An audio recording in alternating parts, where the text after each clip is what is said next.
del segundo curso de Procedimiento Administrativo General y Procedimiento Sancionador. Asimismo voy a presentar al doctor Paul Villegas, investigador, fundador en el Grupo de Investigación en Derecho Administrativo de la Pontificia Universidad Católica del Perú, dedicado a las líneas de investigación de Derecho Administrativo Sancionador, Agua y Energía, magíster en Economía, Regulación y Competencia en Servicios Públicos por la Universidad de Barcelona y abogado por la Pontificia Universidad Católica del Perú. Damos bienvenida y fuertes aplausos al doctor Paul Villegas. Gracias. Buenos días a todos. Gracias por la invitación, antes que nada. Y bueno, gracias por estar un sábado con este frío en la mañana. Podemos estar tranquilos en casa haciendo sus actividades. Entonces, bueno, compartir un poco de derecho administrativo, sobre todo a gente como yo, que me apasiona y que sí soy la gente que lee libros de tratados de derecho administrativo. Ha sido aburrido. Mi novia me dice mucho eso, que debería cambiar. Pero cuando uno le apasiona algo, le apasiona. Y bueno, en este marco, justo le preguntaba un poco a Rafael, que es con la persona que estaba coordinando para este evento, y era qué habían estado conversando, vi los temas previos y veo qué van a ver después. Así que tengo unos par de ejemplos al margen de este marco teórico que tenemos de respaldo para la conversación. Si tienen alguna pregunta, consulta, por favor interrúmpanme. La idea es que podamos conversar. Bueno, el acto administrativo. Básicamente, esto es lo que vamos a ver durante la presentación. ¿Sí? ¿Se acaba o se fuera? Sí, se fuera. Continuemos. Bueno, el acto administrativo, concepto, los elementos propiamente del acto, cuáles son los tipos. Vamos a incluir solamente dos de estas tipologías porque hay muchas. Depende de la doctrina que ustedes revisen. La eficacia del acto y la nulidad. Básicamente son los temas que vamos a observar el día de hoy. Ahora, la actividad de la administración pública puede ser de distintas maneras. Cuando uno piensa en qué hace la administración pública y cómo se relaciona con los ciudadanos, puede pensar en distintas maneras. Esta es una clasificación que se hace actualmente. Antes solo se clasificaban tres, pero es ahora lo más usual: policía, fomento, servicio público, solución de controversia, sancionadora, planificación. Todo ello tiene que ver con los administrados, con los ciudadanos. Ahora bien, si bien vamos a tocar algunos temas, algunos casos en particular, que son sectoriales o están inscritos en algunos ejemplos particulares, debemos tomar en cuenta que la idea de hoy es discutir un poco de qué va con el tubo del aire bajo. ¿Qué es un acto administrativo? ¿A qué nos referimos? ¿De qué estamos hablando? Bueno, básicamente es una declaración de entidades. Estamos pensando en las administraciones públicas. Nuevamente nos remitimos al tubo del EREPAC que considera como entidades de administración pública. Luego, destinadas a qué? A producir efectos jurídicos. ¿Sí? Tiene que haber algún efecto respecto de lo que están declarando. No es un comunicado, no estamos hablando de un informe que dan a la población, nada de eso. Tiene que haber efectos jurídicos de esta declaración que está realizando las entidades. ¿Y sobre qué? ¿Respecto de qué? Respecto de intereses, obligaciones y derechos. ¿De quién? De los administrados, que finalmente son los destinatarios de esta declaración de los administrados. ¿Y a qué se refiere situación jurídica concreta? Estamos diciendo que vamos a realizar una modificación de los intereses, obligaciones y derechos, la administración pública se va a referir a una situación concreta de estos individuos. ¿Sí? Ahora con los ejemplos vamos a redondear estas ideas. ¿En el marco de qué? Del derecho público. Y que estamos hablando de una actividad jurídica de la administración. Todo esto es una primera noción, yo sé que lo tienen claro, solamente es un poco para esquematizar un concepto que está en el tubo. Si se dan cuenta, ahora vamos a tratar los temas específicos de cada que están en este concepto. Brevemente. ¿De qué usa el concepto de declaración de voluntad? Es un carácter unilateral. Cuando se firman convenios con la administración pública, ¿es un acto administrativo?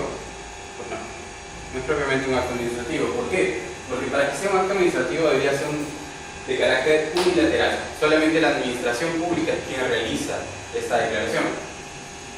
Luego, esterilización de un proceso intelectual de juicio, decisión, constatación, contenido de declaración, determinado por unas normas. La declaración que realiza la administración pública, ¿en el marco de qué se realiza? Normalmente se dice, es más, he escuchado ya, todos son juristas, me imagino. Todos son abogados, ¿cierto? Ok. Porque en el marco, cuando uno está realizando conversaciones con personas que son de economía, arquitectura e ingenieros, que todos nosotros tenemos que interactuar con ellos si nos interesa el derecho administrativo, en donde estemos, sí o sí, van a ver que alguna vez dicen, oye, pero si ahí están las normas, ¿cuál es el interés, cuál es el efecto de tu participación en esta reunión? Pues soy la persona que te va a guiar cómo leer esas normas. Porque no van a saber cómo interpretar ciertos términos que sí son totalmente jurídicos y que a veces un economista, un arquitecto, un ingeniero no los reconocen, y nosotros sí, por la manera en que ya estudiamos de manera sistemática el derecho. Entonces, cuando hablamos de una declaración de voluntad, debe realizarse conforme a las normas específicas. Y cuando digo, no es solamente leerlas literalmente, sino que una norma puede estar atada a distintas normas que ustedes conocen por una sistematización del derecho propiamente, que es la manera en que nosotros actuamos. Ejemplo claro, si ustedes trabajan en una municipalidad, si ustedes trabajan en un regulador, si ustedes están en un ministerio, sí, cada uno va a tener un tubo, cada uno va a tener un reglamento para un procedimiento sancionador, para un procedimiento disciplinario, para un procedimiento de revisiones técnicas, no lo sé. Cualquiera de estos procedimientos son especiales para el tema que ustedes están viendo, en una municipalidad, regulador o cualquier otra entidad en la que ustedes estén especializados. Ahora, ¿qué pasaría si ustedes están en una municipalidad y dicen, bueno, yo tengo un tubo, tengo un reglamento sancionador y lo voy a aplicar? La ley de procedimiento administrativo general, bueno, el tubo de la LPAG no me interesa, no tiene ningún sentido utilizarlo. Pues todo lo contrario, en realidad, muchos de los errores que a veces nosotros realizamos como operadores jurídicos es por leer únicamente la norma específica, la cual nos implica, la cual estamos tratando para el procedimiento, pero no olvidamos ver muchas veces lo que hay detrás, que en nuestro caso, que es el procedimiento administrativo, tendría que ser el tubo del LPAG. Entonces, a esto me refiero cuando hablamos de sistematización del derecho. Debemos entender la norma específica, pero dentro de un marco general del tubo del LPAG, si estamos hablando propiamente del tubo, propiamente de un procedimiento administrativo. Es decir, los principios y todas las reglas que pudieran estar en el tubo en sí mismo. Ahora, ¿cuáles son las entidades? Bueno, se refiere a cualquiera de los órganos de las administraciones, conforme al artículo 1 del título criminal, la potestad atribuida por ley, competencia. Sobre la competencia vamos a ir luego. Cualquiera de los órganos administrativos, y esto también lo vamos a tratar ahora para la competencia.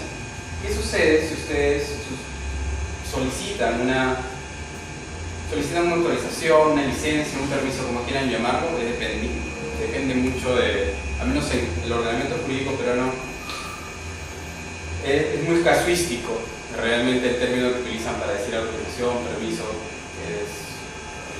no lo tenemos sistematizado. Así que, al margen de ello, si ustedes solicitan una licencia, ¿qué sucede si esa licencia es otorgada por un órgano incompetente?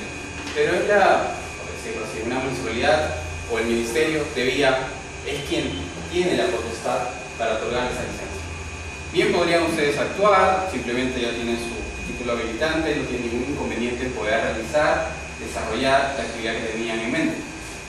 Y se puede realizar. Pero ahora bien, si eso es impugnado, luego es revisado, puede realizarse una revisión de oficio, que eso lo van a ver creo en la siguiente, con Richard Barton. ¿Sí? Entonces, eso se puede realizar una revisión de oficio, puede realizarse luego, emitirse un nuevo acto administrativo. ¿Sí? ¿Por qué? Porque hay errores de competencia. ¿Sí? Esto puede tener derivaciones de carácter civil, si es que luego ya no pueden desarrollar su actividad. Sí. Eso también, muchas veces la idea del derecho administrativo lo ven englobado solamente en el derecho público, pero las implicancias, y seguro que ustedes ya lo han visto, que pueden tener de carácter civil o en laudos arbitrales, sobre todo si hay contrataciones con el Estado, es muy grande. Y muchas veces los laudos arbitrales son de derecho administrativo, derecho público, pero terminan ahí y no utilizan principios de derecho público. Son errores que podrían irse observando. Luego, seguimos con el desglosar el concepto. Estoy yendo un poco por otra parte. Los efectos son de carácter ejecutivo, que ahora también lo vamos a tratar. ¿Qué hace? Crea, modifica, regula o extingue una relación jurídica. ¿Sí? Efectos jurídicos, bueno, siempre cuando estamos hablando de un acto administrativo se refiere a los administrados. Son efectos respecto de los ciudadanos. No son actos administrativos que tienen efectos, no son resoluciones o decisiones que tienen efectos respecto de la administración propia. Es decir, entre un órgano y otro órgano dentro de una misma entidad pública. No nos referimos a eso cuando estamos hablando de actos administrativos. De hecho, ahora también vamos a decir claramente cuáles no son, para que no haya ninguna distorsión. Normas de derecho público. Obviamente decíamos que un acto administrativo debe realizarse ¿en qué? En el marco del derecho público. Son las normas específicas, tanto generales, que decíamos como un ejemplo el tubo de ley de paz, y por otro lado un procedimiento sancionador, un procedimiento de revisiones técnicas, un procedimiento de calidad, de revisión de calidad, que está en el marco de educación, energía, telecomunicaciones. Y bueno, siempre tenemos que tomar en cuenta, si estamos en el marco de un procedimiento administrativo, la norma base como el tubo y luego las normas específicas. Dicho eso, situación jurídica concreta. No se refiere a una abstracta o indeterminada, tiene efectos objetivos concretos, alcance individual del administrado, origen muy incierto. Y bueno, algunos datos. ¿Cuál es la idea? Cuando una administración pública emite un acto administrativo, debe tener un impacto en alguien en concreto. No puede ser un acto, si no estaríamos ¿qué? Estaríamos distorsionando la idea de un acto administrativo y vinculándola a la actividad reglamentaria propiamente de la administración pública. Ya estamos hablando de fuentes, estaríamos hablando de la actividad reglamentaria, estamos hablando de un tipo de fuente de derecho administrativo, que es un reglamento. ¿Sí? Estamos en otro marco. Entonces, si estamos hablando de una situación específica, particular, de una empresa que solicita una autorización, de una empresa que ha sido sancionada, a un individuo, ciudadano, cualquiera de nosotros, que es sancionado, o, nuevamente siguiendo el mismo ejemplo, o tiene una licencia o un permiso, estamos hablando de una situación jurídica concreta, estamos hablando de un individuo en concreto.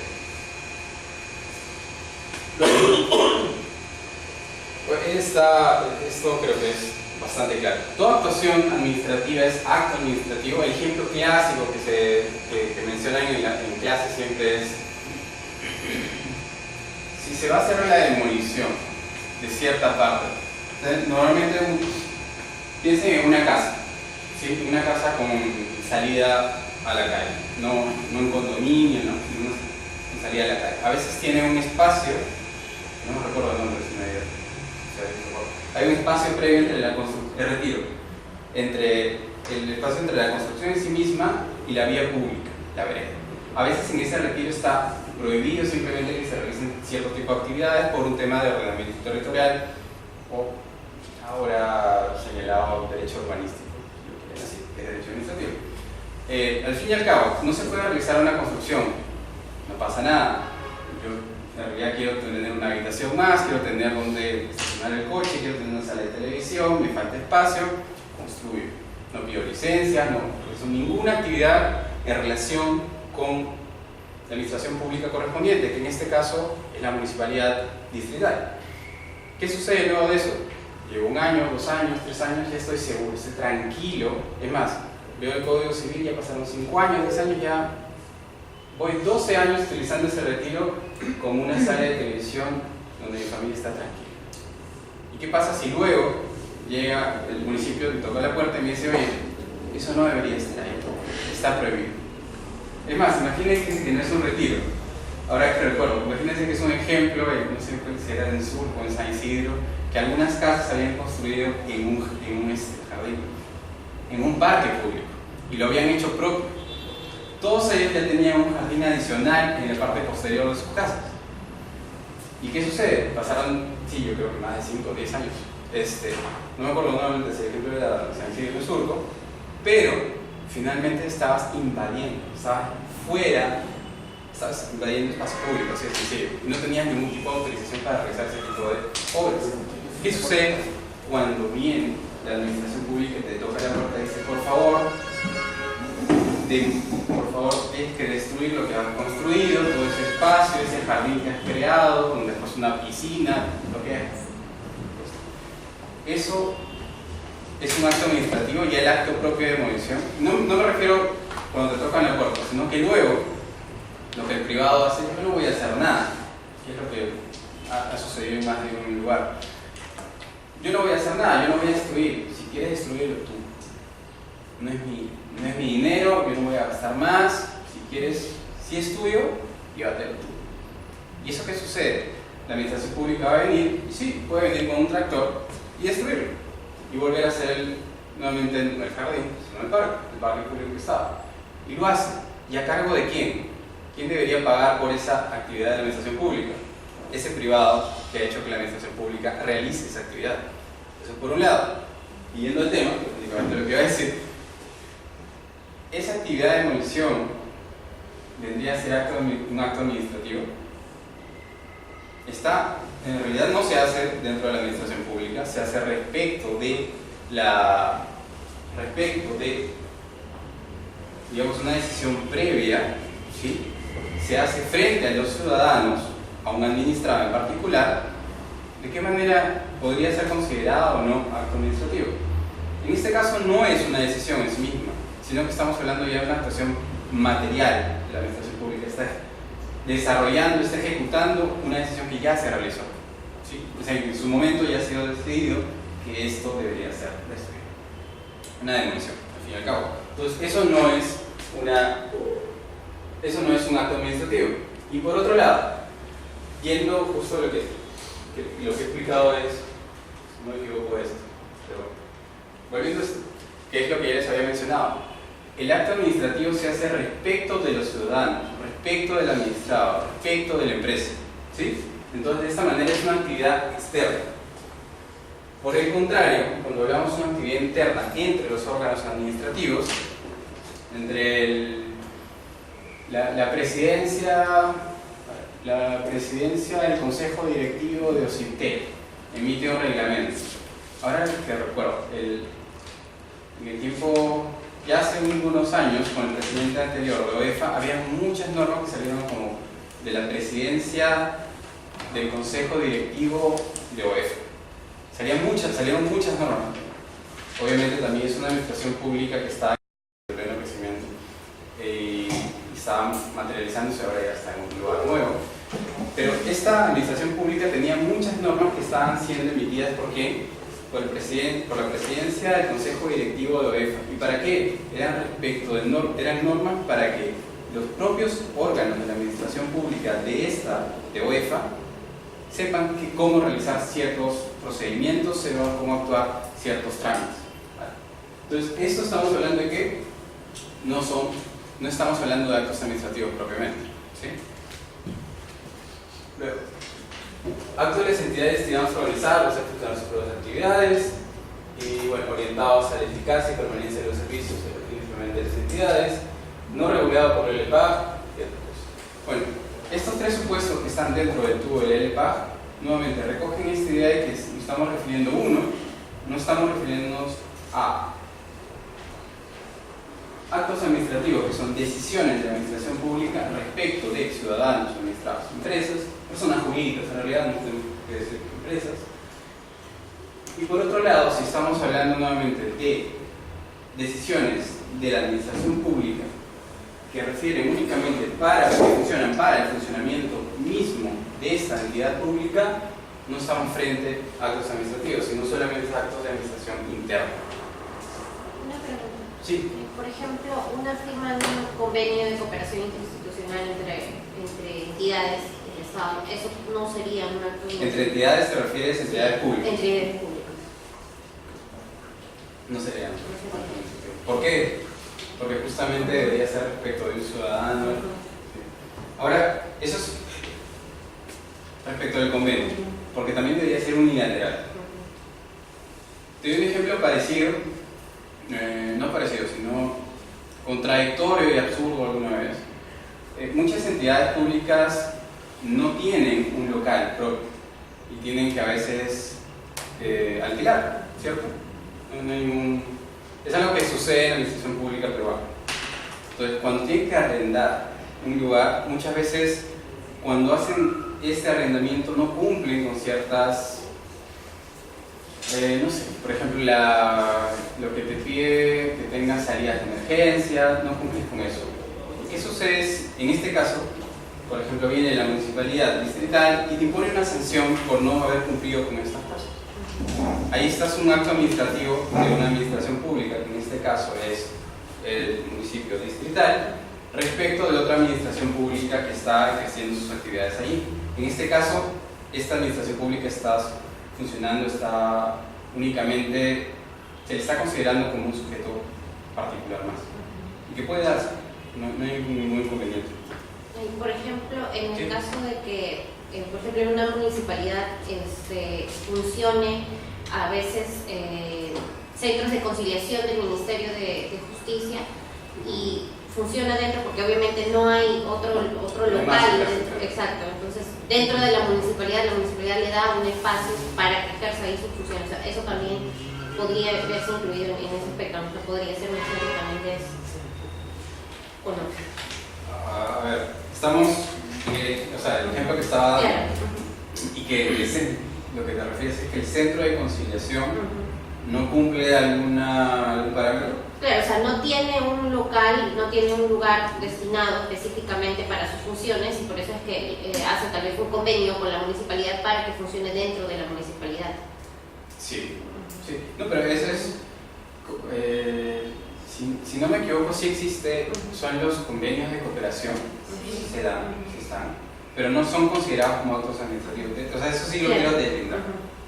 Pero en el caso, por ejemplo, que sería interesante ver la responsabilidad de cada una, porque si, por ejemplo, tienes un local, contiene 6 ambientes y un ambiente ha sido dispuesto solamente para el centro de conciliación y el centro de conciliación, dentro de las obligaciones de este convenio interinstitucional, tiene la responsabilidad de velar por cumplir con las normas de seguridad, en teoría debería llegar finalmente la responsabilidad del centro de conciliación. Pero como finalmente desde afuera tú ves una entidad pública con 8 ambientes que son suyos y hay un convenio interinstitucional, pero que es entre ellos dos, la sanción que como entidad exterior le daría a quien es dueño de todo el local y quien tiene la licencia para ejercer las actividades aquí. Al margen que luego ya puedan trasladar la responsabilidad entre ellos dos, que ya es otra parte. Bueno, este es el ejemplo que le estaba dando antes de la realidad de la demolición. ¿Sí? Toda acción administrativa es acto administrativo, de acuerdo al contenido. Decisión formal destinada a realizar la aplicación del derecho objetivo. Y cuando estamos hablando de una actuación material o operativa, no estamos hablando de un acto administrativo. Hasta ahí. ¿Por qué?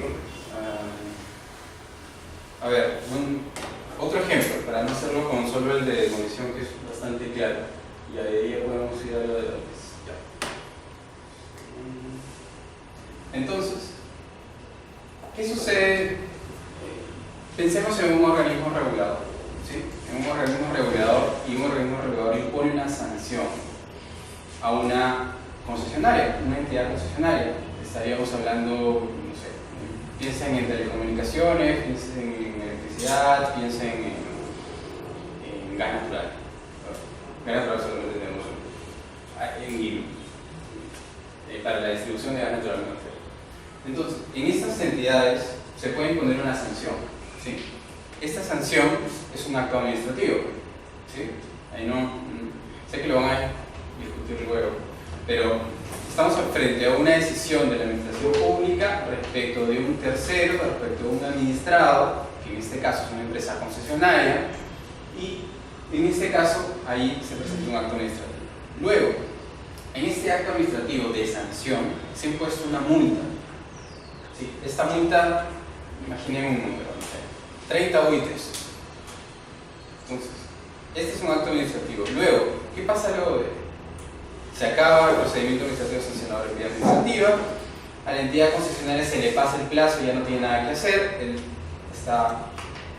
acto administrativo ya no puede ser impugnado, no hay más que hacer, a menos que obviamente la administración pública decida cambiarlo por un tema de revisión de oficio, porque tiene la potestad. Pero si no se da este escenario, ¿qué sucedería? Tenemos un acto administrativo en el cual se ha impuesto una obligación de dar suma de dinero respecto de la entidad concesionaria, de la empresa concesionaria, en favor del organismo regulador, porque al final lo pagan el organismo regulador. ¿Qué sucedería ahí? Hasta ahí estamos en un acto administrativo sin ningún problema.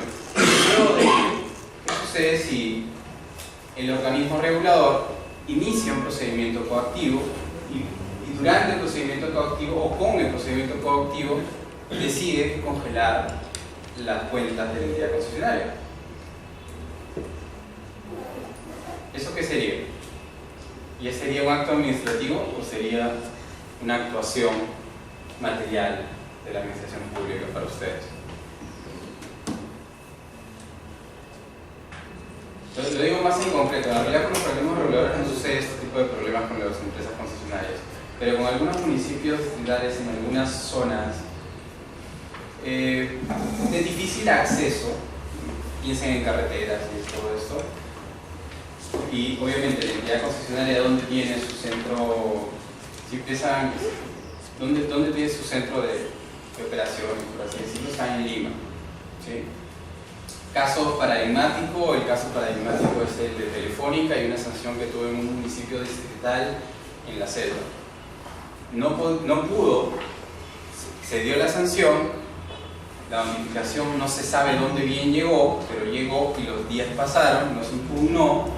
Estamos hablando de varios procedimientos administrativos sancionadores con distintas multas, todas con montos altos. Imagínense unas 10 de 30 UITs cada una, pues ya es un monto considerable. Estamos hablando ya de 300 UITs, si bien son distintos procedimientos sancionadores, todos terminan en un mismo día, todos reciben impuestos el mismo día, terminan el mismo día y por ende pueden ser cobradas en el momento. Se pueden convertir en procedimientos de ejecución coactiva en el momento. ¿Qué sucede? Telefónica no llega a imponer una medida, digamos, para suspender estos procedimientos de ejecución coactiva, porque se puede, ustedes saben que se puede suspender los procedimientos de ejecución coactiva. No llega simplemente por el plazo. Cuando el helicóptero llega al municipio, ya estaba cerrado, ya había pasado el tiempo de atención, así que no se reciben. ¿Qué se hace? Ese mismo día ya se habían congelado las cuentas de Telefónica. Entonces, ahí estamos ante un defecto, ¿ya? Pero al margen del defecto de carácter paradigmático, que es lo que quería un poco llamarle la atención, es que estamos frente a un acto administrativo en esta parte de congelar, solicitar al banco que congele, una administración pública está solicitando que congele las cuentas de una empresa. Eso ya no es un acto administrativo. Lo que quería justamente es que se hagan en cuenta que estamos hablando ya de una actuación material, ¿sí? Y es una parte operativa, básicamente, del acto administrativo, de la decisión propiamente que base, que es la sanción. Dicho esto, requisitos de validez del acto administrativo: competencia, objeto, contenido, finalidad pública, motivación, procedimiento regular.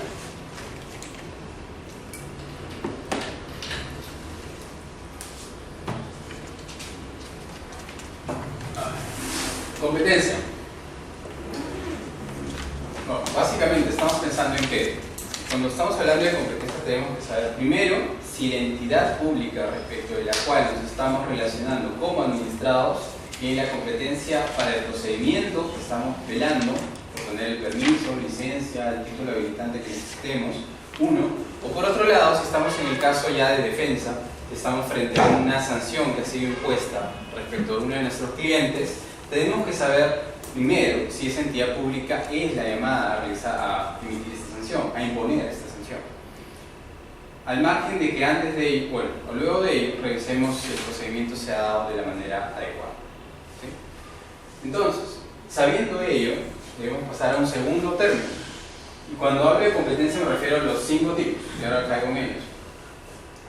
Dicho esto, también debemos saber que cuando revisamos una resolución en cualquiera de estos escenarios de defensa o de solicitud, tenemos que saber si el órgano dentro de la entidad administrativa, dentro de la administración pública, ha realizado esta actuación dentro de sus competencias, o de repente no es el órgano que debió realizar. ¿Sí? Entonces, eso son las primeras dos maneras de entender o ver la competencia. Al margen de que hay unos aspectos más laxos, pero dentro del procedimiento administrativo y dentro del acto administrativo debemos atender estas dos visiones. Entendido esto, estas dos visiones que les estaba mencionando, debemos realizar este análisis de grado, materia, cuantía, territorio y tiempo. Aunque bueno, en realidad el de cuantía y materia de repente, de cuantía más que nada caería solamente en el segundo, que sería el análisis si el órgano tiene la competencia para, digamos, emitir una resolución en estos casos. Y bueno, también el grado. Entonces, primero materia. Aspectos. En materia hay dos.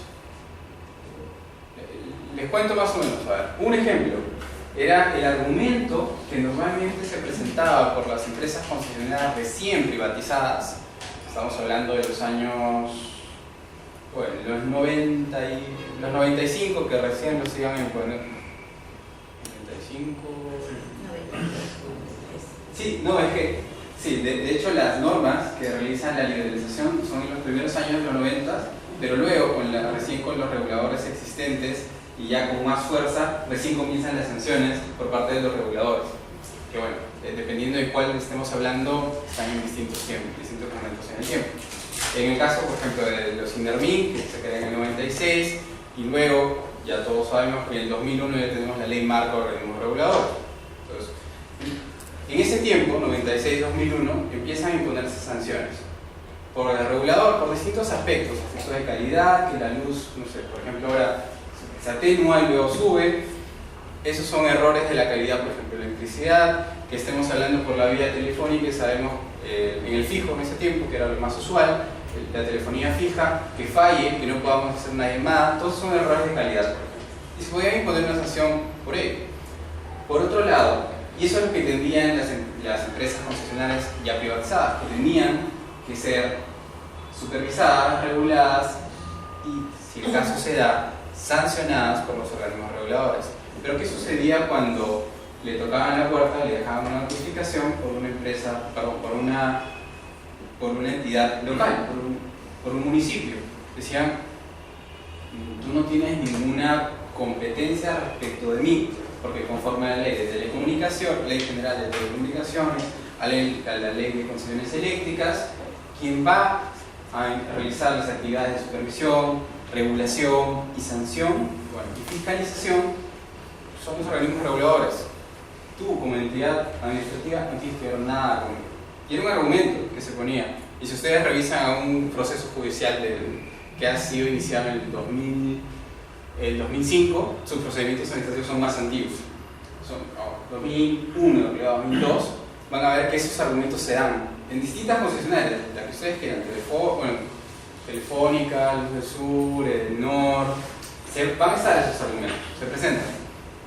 Tan es así que, por ejemplo, la sanción normal que se daba era por colocar un poste en la vía pública. El uso del espacio público por las empresas concesionarias se puede realizar y no debería, y tiene como un derecho que no se le realice ningún cobro por el uso del espacio público para la provisión de un servicio público. Eso es indiscutible. Ahora, otra cosa es que una empresa concesionaria ponga el poste donde quiera. ¿Qué pasa si lo pone en el estacionamiento, en la entrada, donde está, por donde ingresa el coche a mi casa? Pone un poste. ¿Ah? No puede, ¿no? O es más, algo más absurdo y que no es tan ajeno a nuestra realidad. El poste lo pone en la pista. Hay algunas, pues todos sabemos que la ordenación territorial de las distintas ciudades en Perú es aún no tan regular, y en cualquier distrito, por hacerles el ejemplo que lo tenemos más, podemos encontrar que hay algunas aceras, ¿no?, por donde nosotros caminamos como peatones, que no son ni siquiera de dos, ¿cómo se llaman estos cuadrados? ¿Palmos? La acera básicamente siempre tiene unos rectángulos, ¿cierto? Normalmente son dos, en algunos es uno, y solamente tienes esto, y aquí es la pared de las casas, y acá está la pista, ¿no? En algunas partes van a encontrar, y yo le tomé foto de hecho, porque alguna vez le puse en una clase, que había un poste, que acá estaba la pared, acá estaba yo parado, y el poste estaba a 1 metro en la pista. Y no había ningún tipo de señalización, no había ningún tipo de señalización. No recuerdo sinceramente si era un poste de electricidad o un poste de telecomunicaciones, no tomé la foto de esa parte. Pero cosas tan absurdas como esa pueden suceder si una empresa dice, oye, conforme al derecho que yo tengo ganado en mi contrato de concesión, en la ley general específica del sector, puedo ponerlo donde quiera. Eso no es cierto. Puedes ponerlo y no se te va a cobrar, eso es cierto. Pero la municipalidad debería preocuparse por lo que ahora se llama el derecho urbanístico, o de manera más general, el ordenamiento territorial y de los espacios. Entonces, si un municipio en este escenario, no regulando un aspecto de calidad específico del sector, sino regulando un aspecto de ordenamiento territorial, que es el que estoy mencionando, sí puede sancionar a una entidad concesionaria.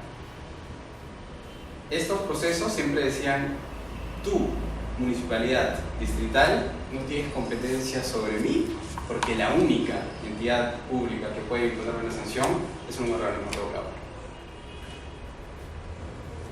Tan es así, tantas veces se repitió ese argumento, que alguna vez la Corte Superior de Justicia de Lima les dio la razón a ese argumento.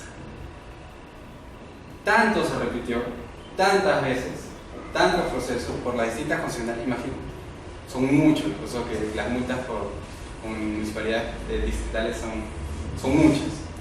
Tantas veces se repitió que un juzgado dijo, sí, te creo, está bien, fundada la demanda. Una sala dijo, fundada la demanda, bueno, estaba de acuerdo con la sentencia previa, y en Suprema, y cuando la municipalidad distrital de ese momento llevó a casación esa decisión, la Corte Suprema decidió que no era un tema relevante de y no lo debió. Entonces, durante un tiempo corto, sinceramente, no creo que hayan sido más de 6 meses, en todos los procesos judiciales, las concesionarias veías cómo esa sentencia estaba incorporándose. Porque ya le decías a un juzgado, a un juez de primera instancia, le decías, oye, en la Corte Superior, en la sala, tu superior jerárquico, ya dijo que tengo razón. Imagínense las concesionarias haciendo un escrito, tengas en cuenta, citan la parte relevante, copian toda la sentencia, 1000 escritos. Y eso es el día siguiente. Así. Bueno, ¿cuál era el error ahí? Como les estaba diciendo, el error era que sí tenían competencia, porque no estaban hablando de la calidad propiamente del servicio, no era un tema reservado por un organismo regulador, era un tema de ordenamiento territorial que está totalmente dentro de la competencia del municipio distrital. Es un ejemplo claro de saber cuándo hay competencia y cuándo no, y una estrategia mal llevada por una asesoría jurídica de una entidad concesionaria, cualquier concesionaria lo hizo en su momento.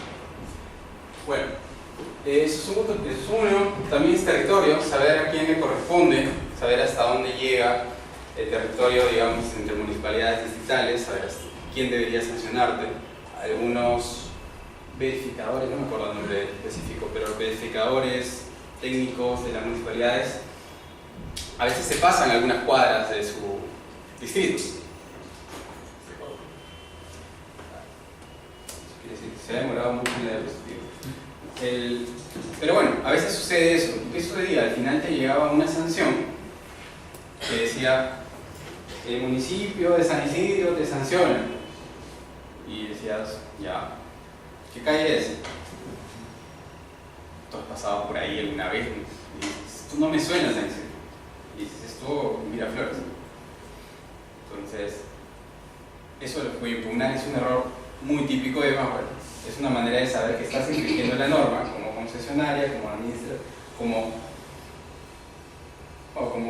administrado finalmente.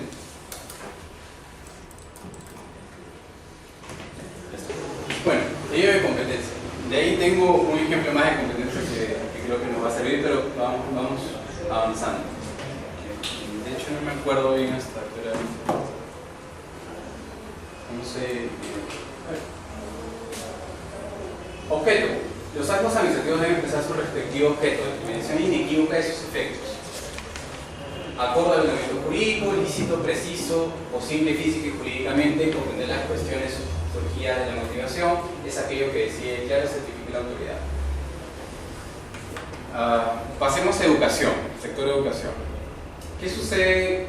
¿Por qué sector de educación? Porque ahora tenemos toda la licenciamiento de las universidades, que ahora ha sido, bueno, tenemos otra vez un plazo adicional, y también ahora todo este licenciamiento que se está realizando a nivel universitario, que ya es un tramo que ha ido avanzando, es un proceso que se está realizando, que se está desarrollando, también se está realizando lo mismo, pero para institutos. Es aún más caótico, porque es aún más diverso, más complicado. Pero pensando en ello, ¿qué sucede si por norma se les solicita a las universidades que tengan publicaciones en cierto tipo de revistas con cierto estándar? Y ese estándar en Perú no existe. Ninguna revista peruana, imagínense que no es cierto. Sí tenemos buenas revistas en Perú. En distintas materias, no voy a decir de derecho específicamente, pero vamos bien, creo. Justamente, ¿qué sucede si piden que las universidades tuvieran un tipo de revista indexada con cierto tipo de calidad? Y este tipo de calidad en realidad no ha sido trabajado, no ha sido desarrollado, no ha sido impulsado en Perú. Y te dicen que por norma tienes que cumplir con tener una revista por especialidad que cumpla con estos ciertos estándares. Y en Perú no existe. ¿Qué sucedería ahí? Bueno, se están diciendo básicamente que al final debas cumplir con algo que es imposible, ¿sí? No lo vean solamente como norma, que no estaríamos dentro del margen, el marco de un acto administrativo, sino que ya respecto a una obligación propiamente que se le ha realizado a una universidad, para que sea el ejemplo. Eso, otras cosas tan sencillas como antes, los temas de calidad están dentro de Indecopi, ahora están en una administración pública que nunca me acuerdo su nombre. Que han migrado de una entidad nueva que es solamente de calidad. INACAL. Ya. Instituto Nacional de Calidad. Sí. Entonces, antes los temas de calidad se veían en Indecopi. ¿Y qué pasaba cuando Indecopi decía, bueno, tienes que cumplir con estos estándares? ¿Qué significaba? Estaban diciendo este tipo de empresas, mineras, industriales, le decías, tienes que cumplir con realizar este tipo de exámenes antes de que realices o desarrolles esta actividad. Perfecto. Yo, si estoy en el lado de una empresa, soy asesor jurídico de este administrado, digo, no hay problema. Por favor, le digo a la persona que realmente sepa el tema, porque es específico, de física, de química, que yo no entiendo, de ingeniería, le digo, ¿sabes esto? ¿Dónde podríamos tenerlo para contactarnos, para sacar y hacer el estudio finalmente, ir al laboratorio necesario que se realice y ver, entendiendo que la empresa cree que cumple con los estándares, cumplamos con esto, que para nosotros es de trámite, simplemente ir a un laboratorio que se hagan pruebas y mostrarlas para luego realizar el desarrollo de la actividad que me interesa. ¿Qué sucede si al final la norma me pide algo? Yo voy al laboratorio y me dicen, bueno, esos estudios en Perú no se hacen. Hasta ahora no tenemos laboratorio que exista. Pero está como requisito en la ley. ¿Qué hacen con asesoría jurídica ustedes? La administración pública ya te dijo, no vas a desarrollar la actividad a menos que me presentes esto. Oye, pero no existe laboratorio alguno. Yo lo hago, pero ¿dónde está el laboratorio? ¿Quién está validado? O es más, entrando más en el tema de calidad, existe el laboratorio que pueda realizar el estudio que me está solicitando, pero no está respaldado por el ahora INACAL, no está respaldado por Indecopi, no ha validado que puede realizar ese tipo de estudios. ¿Qué hacen?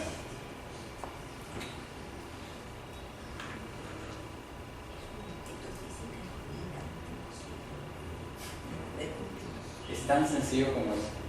es tan sencillo como mencionar que es imposible cumplir con esta obligación y no podrían vulnerar mi derecho a desarrollar mi derecho de libertad de empresa en este caso. Con lo cual, al margen de que no cumple ese requisito formal, voy a desarrollar la actividad. Y la administración pública en su momento, en este caso fue Indecopi, Ocinermi y los medidores de luz, tenían que realizarse un estudio particular aleatoriamente, no a todos los que se imponen, no todos los que se instalan. Y digamos que este estudio que se tenía que realizar, no había ningún laboratorio que lo pudiera realizar en Perú. Se dio constancia de ello, además se dijo que ya tenían parámetros estándares de la fábrica, entonces había la justificación necesaria para decir, oye, este medidor es bueno, al margen del estudio que tenga que realizar. Y si tengo que realizar el estudio, lo hago, pero no hay quien lo haga. Entonces, con un argumento, nuevamente, del tubo, de la LPA, se solucionó un tema que para algunas personas era totalmente sectorial. Totalmente sectorial. Que tenía que ser con ingeniero, ingeniero nada más. Y solamente se solucionó con una persona que se acordó que había esta parte en la LPA, ¿no? Todavía no era tubo. Pero bueno, esto es para ver un poco de temas de cuando hay temas posibles físicas y jurídicamente que puedan solicitar de ustedes como administrados. Aquí antes de seguir, tengan en cuenta que al final muchas de las soluciones, tanto cuando uno está en la parte de defensa de un administrado como cuando está al otro lado, dentro de la administración pública, se solucionan solamente dando un paso atrás. Muchas veces, porque lo que uno da vueltas dentro de las normas específicas sectoriales, no encuentra salidas. Pero si das un paso atrás, vas al tubo del EPAG o normas más generales, puedes llegar a solucionar un tema de vacíos dentro de tu norma sectorial. Y es la manera que se debe hacer, no tienes que inventarlo. Y ya lo he visto en un par de ministerios. Y lo han hecho, casi han sacado la norma, pero casi. Pero no lo han hecho. Finalidad pública. Finalidad pública. Acto administrativo se adecuará al interés público. Desviación del poder. Potestad arreglada, excepcional, interés público. Bueno, esto es algo obvio, pero no tan obvio en nuestras realidades. ¿No? Al final, un acto administrativo debería ser que debería realizarse, debería imponerse, debería declararse conforme al interés público, finalmente. ¿Sí? Si ustedes tienen que, como les decía los ejemplos, ¿no? El tema de recuperar un parque, los temas de seguridad también, los temas de calidad en los servicios que ustedes disfrutan, servicios considerados como servicio público, todos estos actos administrativos que podrían brindarse en estos escenarios distintos, deberían ser en qué, conformes al interés público. Pero ¿qué sucede cuando, y bueno, no es algo real, es algo que pasa, ¿no? ¿Qué sucede, por ejemplo, si no hubiera salidas de emergencia aquí? Que hubiera sido autorizado, por ejemplo, este lugar y no tuviera la licencia propiamente. ¿Qué pasaría? Es más, ejemplo claro, ejemplo paradigmático, muy sonado durante muchos años. ¿Se acuerdan que hubo una discoteca en La Molina, creo que era, en el Jockey Plaza, creo? Hubo un incendio, ¿cierto? Falleció gente. ¿Y producto de qué? Del desarrollo de una actividad empresarial, finalmente, que saltó algunos parámetros administrativos. Claro, si alguien vinculado a esta familia me escucha hablar así, es como que no es la manera de decirlo, ¿no? Finalmente no cumplieron con ciertas normas, pusieron en peligro mucha gente y de esa gente falleció alguna. Y claro, con que sea una ya es más que suficiente, con que haya sido afectada nada más, pero hemos tenido fallecidos. Entonces, ¿por qué? ¿Por qué sucede eso? Porque al final, bueno, dos escenarios. En el escenario de esta discoteca había, por un lado es que simplemente no tenían el permiso, simplemente no hicieron el trámite, comenzaron la actividad. Y por otro lado es que, vamos a jugar un poco ahí con la idea, ¿Qué pasa si le hubieran dado el permiso y bueno, ya entre un trato entre el gerente y la municipalidad decía, dame una semana y yo lo soluciono. Día 2, incendio. Tu solución llegó muy tarde. ¿Sí? El ejemplo, de hecho, de las discotecas antes de producto de ello es, y que alguna vez ya lo he visto, es que a veces cambian. Es una misma discoteca, la que cada uno, cualquiera de ustedes puede estar viendo, y que es una misma discoteca con un mismo nombre, pero si se dan cuenta alguna vez cuando adquieren algún producto, la razón social cada año no es lo mismo.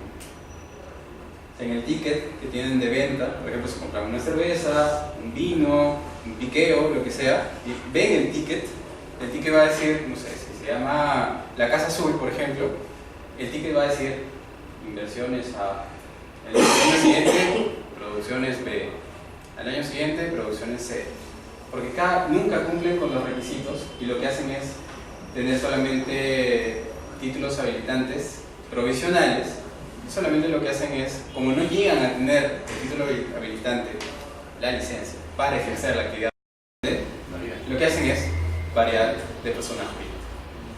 Y siempre tienen licencias temporales, que duran un año normalmente. Pero bueno, finalidad pública.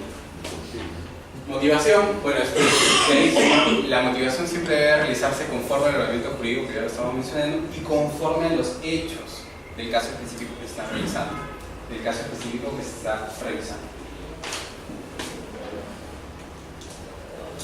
Bueno, las instrucciones, actos que no precisan motivación, decisiones de mero trámite, cuando la autoridad estima procedente o pedido por el administrador y el administrador no perjudica a terceros, cuando la autoridad tenga actos administrativos sustancialmente iguales, bastando una sola motivación.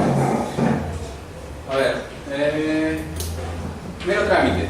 Pensemos en mero trámite, que eso no lo hemos trabajado, sí, que no lo hemos discutido, no lo hemos comentado antes. ¿Cuál es un acto administrativo de mero trámite? ¿Qué estamos realizando? Pensemos, el ejemplo más claro es el inicio del procedimiento administrativo sancionado. No es un acto administrativo, pero es un acto que inicia un procedimiento administrativo sancionador. ¿Sí? No estamos hablando propiamente de un acto que debe ser motivado. Sí, bueno, va a brindarse algunas argumentaciones, pero no se está decidiendo nada. ¿Sí? Solamente está iniciándose un procedimiento sancionador. Por otro lado, ¿qué más podría ser? Un acto de trámite. Si estamos en un procedimiento administrativo trilateral, por ejemplo, y hay dos administrados participando y una administración pública, el traslado, por ejemplo, de una contestación, le ponen contestación de demanda, ¿sí? Le ponemos una vez en el puesto cuando tienes una reclamación respecto de otro administrado, y este administrado que ha recibido la reclamación lo que hace es responder, muchas veces pone contestación de la reclamación. Ese traslado justamente que está mencionando, ¿por qué? Porque este escrito es presentado a la administración pública y la administración pública emite un acto de mero trámite que no necesita motivación y en el cual corre traslado a la otra parte. Nuevamente estamos frente a un acto de mero trámite. Luego, ¿sin cuál vamos? Ya, procedimiento regular. Y esto es nuevamente dentro del marco del acto administrativo, porque entiendo que ya han comentado algunas cosas del procedimiento en sí mismo. Bueno, tiene de origen un acto administrativo, procedimiento previsto legalmente. El procedimiento no solo es forma del acto, es un elemento esencial. Se deben distinguir formalidades esenciales y no esenciales. Lo último seguramente lo van a comentar luego, literalmente luego de esta exposición, porque eso va a tener mucha repercusión en si puede ser impugnado o no un acto administrativo. Pero sí quiero caer en algo. Cuando estamos hablando de la competencia, por ejemplo, cuando estamos hablando de las cuantías dentro de la competencia, ¿no? De qué órgano dentro de una administración pública podía emitir un acto administrativo en particular, ¿qué estamos haciendo? Estamos viendo de que se cumplan con ciertas formalidades para que el acto administrativo sea válido, finalmente. ¿Sí? Entonces, aspectos tan sencillos como que, por ejemplo, esto no lo hemos mencionado, ¿Qué sucede si ustedes alguno de ustedes realiza una actuación que encaja dentro del tipo sancionador, dentro del tipo de una sanción específica? Ustedes saben que van a ser sancionados. No saben si la administración pública se ha dado cuenta, pero saben que si se da cuenta, los van a sancionar. Ustedes ya saben que si entran en el tipo sancionador. ¿Saben eso? Luego de eso, ¿qué sucede? Les llega a casa la sanción, la multa. Pague una multa. Seamos más, digamos que no sea algo muy grave. Pague 0.5, el 50% de una multa. Y uno dice, no la puedo pagar, no sé, no iré al cine un par de meses, no sé. Algo no haré. Entonces, pero digo, oye, soy especialista en derecho administrativo, me gusta el derecho administrativo, me han multado. Pero para multarme, primero debieron iniciar el procedimiento sancionador y avisarme.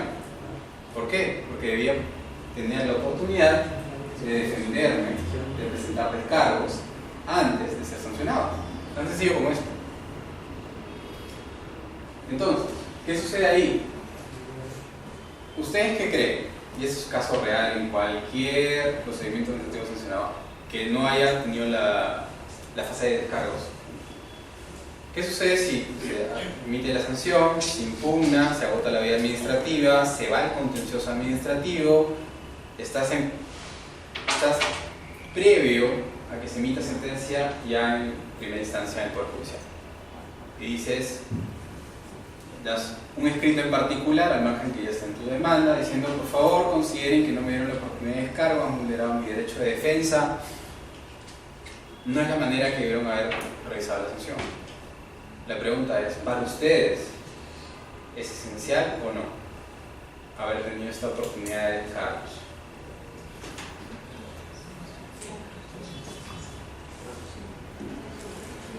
¿Por qué les digo para ustedes? Porque si estás en la defensa de ese administrado, te queda clarísimo que está vulnerado, que debería hacer retrotraerse todas las actividades hasta ese primer momento, que debería solamente iniciarse el procedimiento sancionador y comenzar a discutir la sanción allí mismo. ¿Te queda claro? Pero ¿qué pasa si estás al otro lado? Que la municipalidad, el organismo regulador, lo que ustedes quieran, fiscalizador, lo que ustedes quieran.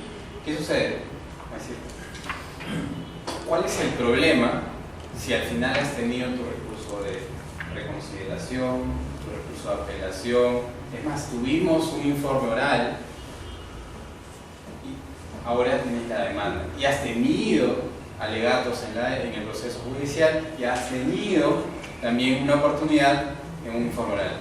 ¿Dónde está vulnerado tu derecho de defensa? Son dos posiciones y lo dejo ahí porque las sentencias ya en el Poder Judicial van por los dos lados. Las resoluciones en primera y segunda instancia más sinceramente van hacia omitir este derecho de defensa en tanto has tenido todas estas oportunidades para defenderte, para dar tus descargos, por decirlo de alguna manera, no de la manera más específica, rigurosa, pero más van por ese lado. Pero debo decir que también por el otro lado, las sentencias, tanto en primera como en segunda instancia, sí también dan la razón al derecho a la defensa. Y otra cosa que sí puedo mencionar es que cuando estos temas llegan a casación muchas veces no son considerados. ¿Por qué? Porque en el ejemplo que le está dando, ¿de cuánto era la sanción? 0.5. 0.5 de una OIT no es relevante para la Corte Suprema. Bueno, hay dentro de los supuestos para hacer una casación, en contencioso administrativo, obviamente está la cuantía, pero en el caso también existe un supuesto por un tema de derecho puro. Entonces, si estás discutiendo únicamente un tema de derecho puro, no estás yendo a las pruebas, no resuelve nada de ello, obviamente, es una casación, sí podría ir, pero nuevamente la Corte Suprema tiene esta potestad de decir este tema no. Muchas veces luego de algunos intentos es que te van a decir, bueno, ¿sabes qué? Parece relevante tu tema, así que voy a llevarlo, vamos a revisar uno. Los otros 5 que ha presentado no los veo. Voy a revisarlo. Entonces, también puedes. Bueno. Doctor, y hay una pregunta. Cuando recurren al caso del Poder Judicial, ¿qué estarían demandando respecto a que no se siguió un procedimiento regular para imponerle la multa? ¿Una nulidad? ¿No? Sí, de hecho, ¿qué se estaría impugnando? Básicamente lo que impugna, debo decir que básicamente lo que se impugna es los mismos argumentos que se presentan en el recurso de apelación. En tanto el recurso, me estoy viendo el tema de... Es que como usted dijo que simplemente me llegó la notificación de la multa, entonces usted habla de sentidos, ¿no? De las instancias que hay, no hay unanimidad, ¿no? Entonces la pregunta era cómo ellos, el afectado recurría al Poder Judicial, ¿no? ¿Bajo qué pretensión? Porque yo me imagino si era un tema de nulidad del procedimiento, pues ahí no se iba a discutir, ¿no? El tema en el fondo, como usted está diciendo, de pruebas, ¿no? Sino la cuestión, digamos, formal, que no se respetó un derecho de contradicción previa a la sanción, ¿no? Esa era mi pregunta. Ahí hago dos aclaraciones, que sí, no creo que no las dejé puntualmente hechas.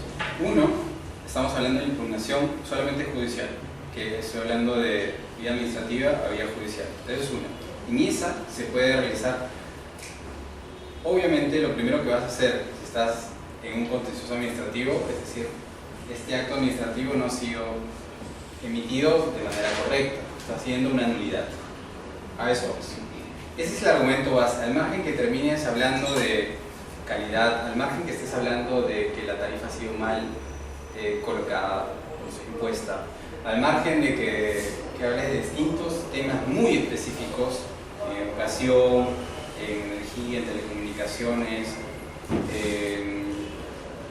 en otorgamiento de licencias, en cualquiera de estos supuestos, siempre vas a una nulidad.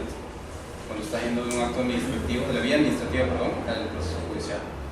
Luego de ello, y es el segundo que lo he mezclado un poco quizás, es cuando estamos ya en la vía judicial, la vía ordinaria, en el Poder Judicial, estamos hablando, y dentro del derecho administrativo, en el contencioso estamos hablando de únicamente dos instancias, que es lo acostumbrado, es lo normal.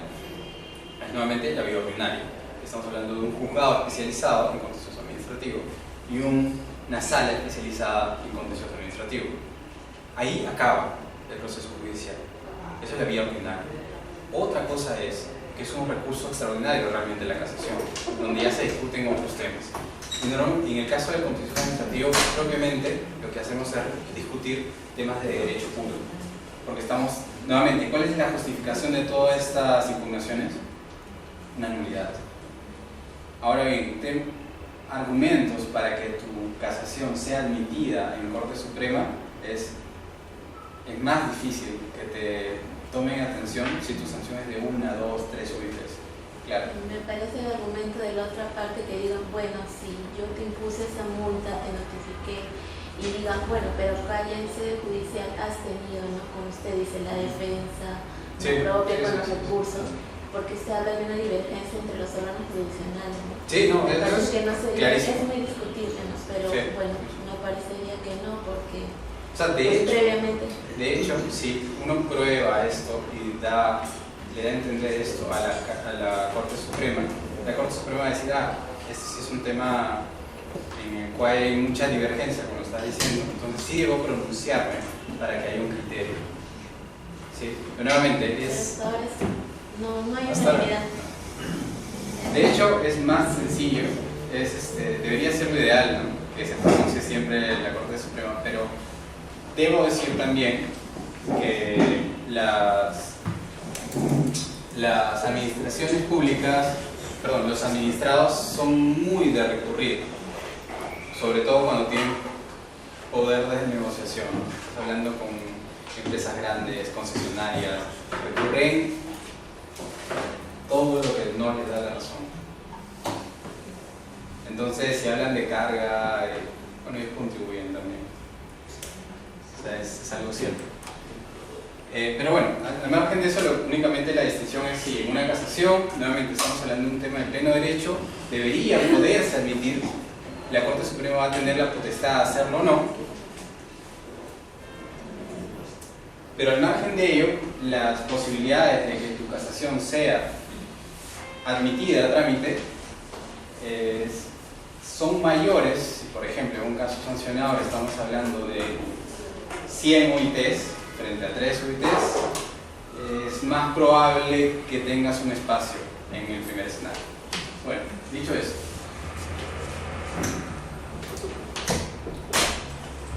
forma de los actos administrativos. En principio, tienen que ser escritos. Existe una excepción, normalmente no es lo que vivimos el día a día, pero existe. Y bueno, está ahí anotada.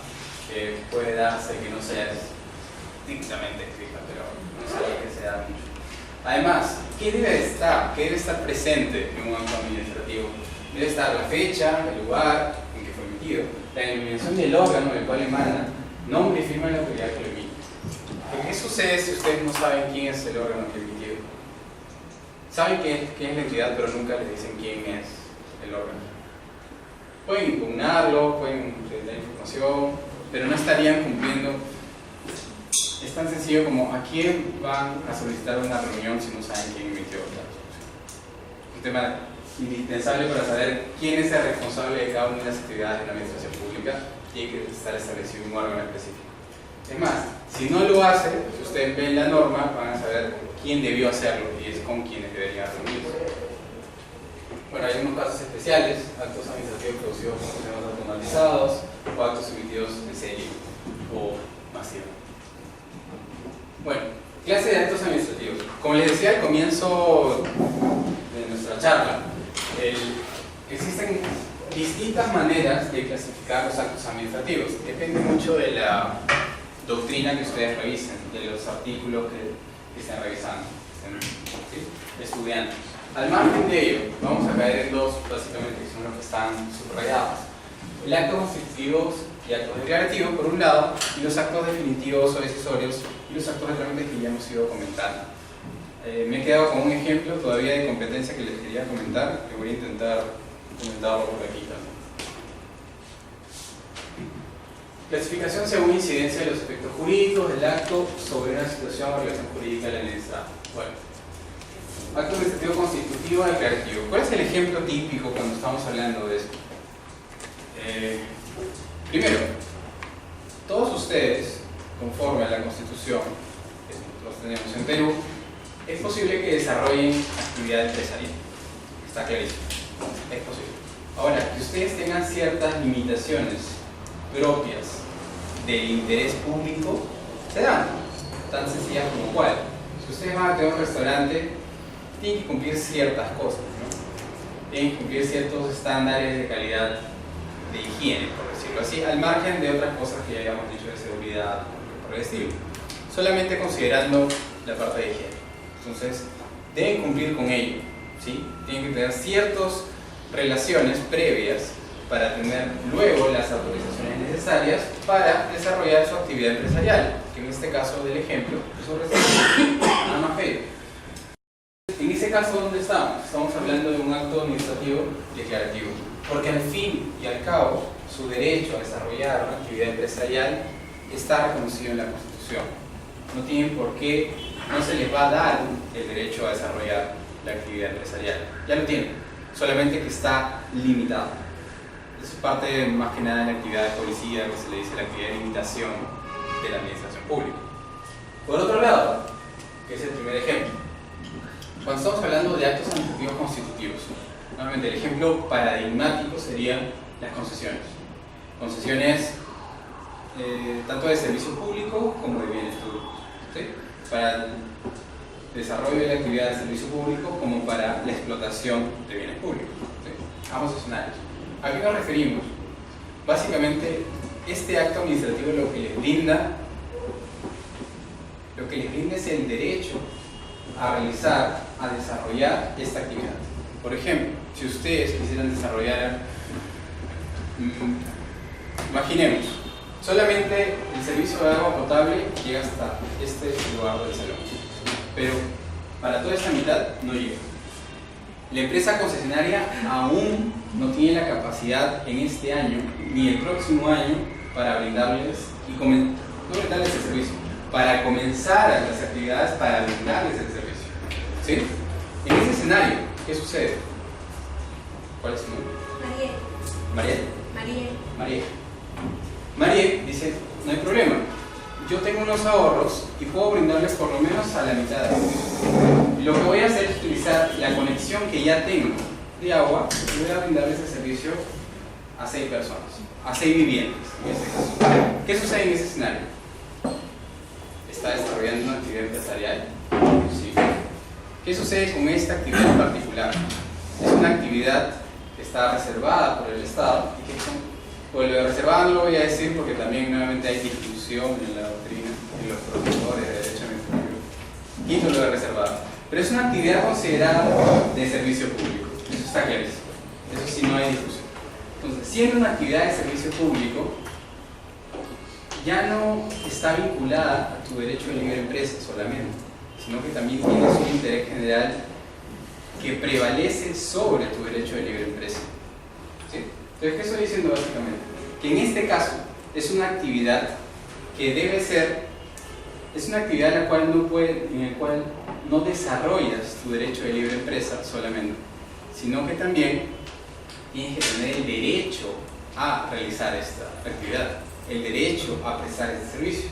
Entonces, cuando estamos hablando de un otorgamiento de una concesión, estamos hablando de un acto administrativo constituyente que hace, por ejemplo, que Mariel, por el Estado, se le brinde el derecho a explotar y desarrollar la actividad de servicio público de abastecimiento de agua potable y saneamiento. Entonces, es distinto. En estos escenarios, creo que la mejor manera de hacerlo es vinculando el derecho de libre empresa, cuando estamos hablando de un acto administrativo declarativo, porque ustedes ya lo tienen, solamente van a superar un límite que les ha impuesto la administración pública por el interés general.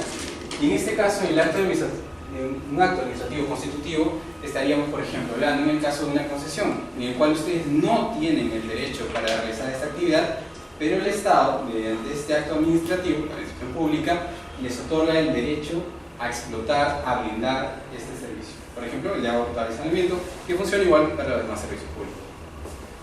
Esa es una primera clasificación. Luego, esto ya lo habíamos comentado. El acto definitivo de trámite. Estamos hablando, bueno, de trámite, carácter preparatorio, instrumental, no pone fin al procedimiento ni al asunto. Acto definitivo, pone fin al asunto. Otro ejemplo que no habíamos mencionado de los trámites es, y a ver si están de acuerdo, ¿qué sucede si en un procedimiento administrativo, por ejemplo, se impone una medida, no quiero equivocarme el nombre, se impone una medida cautelar? ¿Qué sucede? ¿Se puede imponer una medida cautelar en un procedimiento administrativo sancionado? Perdón, administrativo. ¿Sí?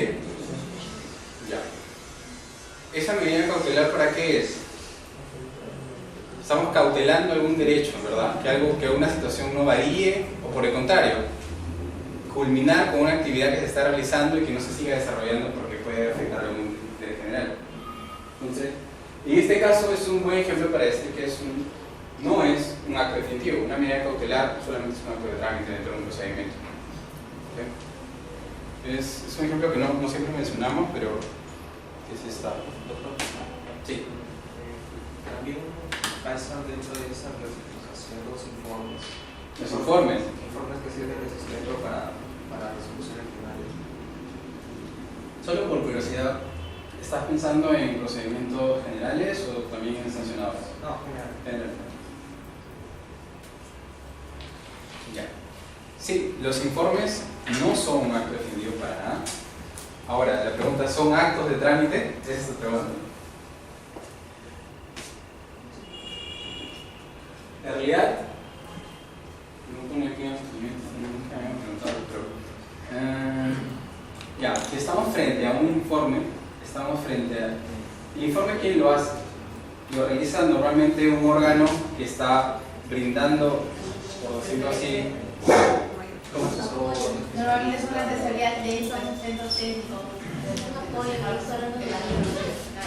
Entonces, solo para decirlo en términos generales, el informe es generado por un órgano, asesor, por así decirlo, que le va a brindar la información necesaria para que termine de formar su decisión al órgano que va a decidir. En este caso, no estaríamos frente a un acto administrativo ni de trámite ni definitivo, porque es una actuación que se realiza dentro de la misma administración pública. Y solo para utilizar tu ejemplo, antes, tengo la duda, pero los informes dentro de los procedimientos administrativos sancionadores que fundamentaban justamente la imposición de la sanción, no eran, estoy hablando del LPAF antes de la modificación, no se les notificaba a los administrados, solamente se notificaba la sanción en sí misma, ¿sí? Y uno de los argumentos era, y eso sí lo recuerdo, era que en este escenario lo que uno decía como administrado, oye, tu justificación, ¿dónde está? Porque al final tu sanción era de 3 líneas y una multa. Un cálculo matemático. Entonces lo que decías, ¿y tu informe? Lo que, claro, la administración te decía, conforme al informe tal, y yo, ¿el informe? ¿Dónde está? No lo veo. ¿Cómo lo leo? Claro. Ahí la primera solución facilista era decir, has incumplido con el deber de debida motivación porque no me has notificado el informe, pero eso es un error. ¿Por qué? Porque realmente lo que podías hacer antes, que estaba como un derecho del administrado, y obviamente tú, como el abogado defensor, también podías ir y leer el informe, podías acceder al expediente, tenías totalmente apertura para ello. Entonces no había ningún tipo de límite. Ahora lo que sí me queda, no lo he vuelto a revisar sinceramente, pero entiendo que con el tubo daban la posibilidad de que debían presentar esos informes, ser notificados. Y eso me parecía, o sea, nuevamente, viendo la norma, no viendo los procedimientos, imposible. Porque claro, la resolución son de 6 páginas, imagínense, 10 páginas, una resolución, ya es algo notificable. Pero un informe, dependiendo del tema, puede ser 50 páginas tranquilamente, y hacer eso en todos los procedimientos, administrativamente es muy complicado. No sé sinceramente qué sucedió, no sé si estaba funcionando, de ser sincero, es algo que todavía no tengo ahí. Pero, no sé, igual justamente respecto del informe que mencionaba. Profesor, Sí. una consulta. Ya yéndonos para el tema sancionador, con el tubo se han dividido el tema de las fases. Hay una fase instructora y una fase sancionadora para el tema de los procedimientos. ¿Se han dividido? Antes no estaban divididos. Sí, están divididos, pero está más enmarcado, ¿no? Y te da la posibilidad de hacer un informe final. Está como más claro, pero estaba de siempre. Entonces, en el tema del tubo, señala de que la fase instructora tiene que hacer un informe final de instrucción, en el que recomienda o en todo caso declarar el archivo. Eso lo debemos considerar como un acto de mero trámite, porque entiendo que el acto definitivo es una sanción. Nuevamente, ese acto, el documento que se está refiriendo, ¿quién lo hace y a quién se lo entrega? Es la fase instructora y se lo entrega en este caso a la fase sancionadora, y la fase sancionadora es la encargada en este caso de notificar al administrado, ¿cierto? Para sus descargos nuevamente, son 2 descargos que presentan. Correcto. Ya, en ese caso, este informe, si es únicamente presentado, en esta primera etapa, ¿no?, que es desde una fase a la otra fase, ahí donde estamos dentro de la misma decisión pública, ¿no? Entonces ahí... Pero desde que este informe es notificado al administrado para su descargo, yo entiendo que esto en cierta medida es como la notificación del IPAS, o ¿cómo podrías considerarlo? Porque no llego a entender todavía el ejemplo. Lo que sucede es que el informe final de instrucción pasa a la fase sancionadora, y la fase sancionadora es quien notifica al administrado. Hasta ahí estamos dentro de la administración pública. Dentro de la administración, pero ya pasa una notificación, es decir, ya sale de la esfera de la entidad para ir al administrado para que cumpla sus descargos. Esto es considerado igual como un acto de trámite, y se le podría dar la misma calidad que al IPAS. La pregunta ahí sería y nuevamente creo que me estoy confundiendo con la pregunta, pero para enmarcarlo, este informe lo que haces es notificarlo al administrado. ¿Este informe está dentro del inicio del procedimiento sancionador o está antes? Está después. O sea, ya se inició el procedimiento sancionador y se le notifica al administrado. Y se notifica al administrado. ya le está financiando. Bueno, en este caso sería, si ya tenemos el procedimiento administrativo sancionador iniciado y este informe está solamente siendo notificado al administrado, estamos en un acto de trámite. Todavía sigue siendo una prueba. Sí, porque nuevamente el informe solamente está siendo puesto en conocimiento. No se está decidiendo aún la sanción, que es el fin de este procedimiento.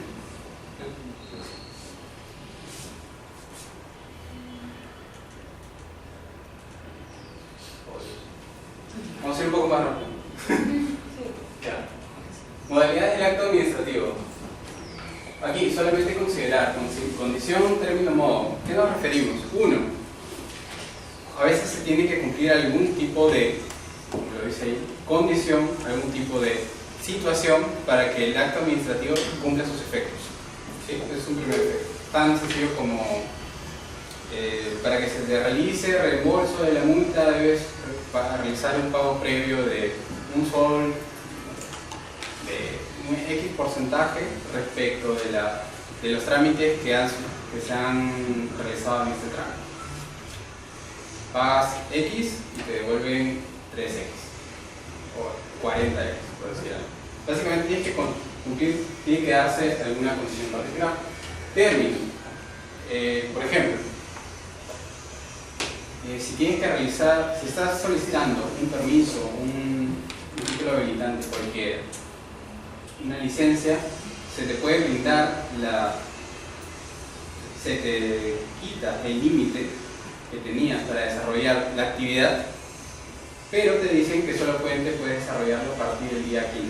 Oye, ¿por qué no el día 10, 11, 12, 13, 14? No, es que el día 10, 11, 12, 13, 14 se va a realizar ciertas actividades dentro de la calle en la cual tú estás y es imposible que tengamos ya dos tipos de actividades a la vez.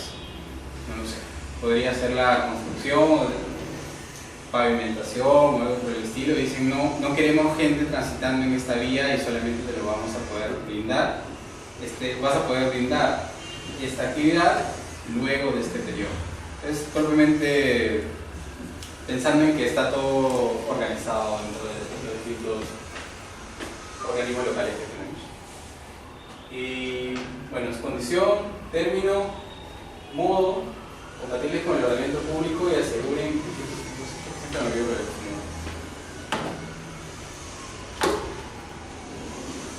bueno, ya les dije la condición, el término, el modo. Ya, el modo. Cuando tienen que realizar, por ejemplo, en una resolución administrativa, en un acto administrativo, se les puede imponer una obligación. Esta obligación puede ser de cierta manera. Tiene que realizarse cierta actividad. Lo más sencillo que pueden pensar es una obligación de dar suma de dinero, básicamente pagar una multa, por ejemplo. Pero por otro lado podría ser, si ustedes van a realizar una actividad de construcción y tienen que utilizar parte del espacio público, se tiene que cumplir cierto tipo de modalidades. Entonces, en este acto administrativo lo que se te dice es, sí, a ti administrado puedes afectar el espacio público por un periodo de tiempo, pero debes brindar la seguridad necesaria para que los peatones tengan un espacio por donde transitar, cosa que no siempre sucede, como todos nosotros sabemos, cuando hay construcciones de edificios. Pero es la manera que debería darse. ¿Sí?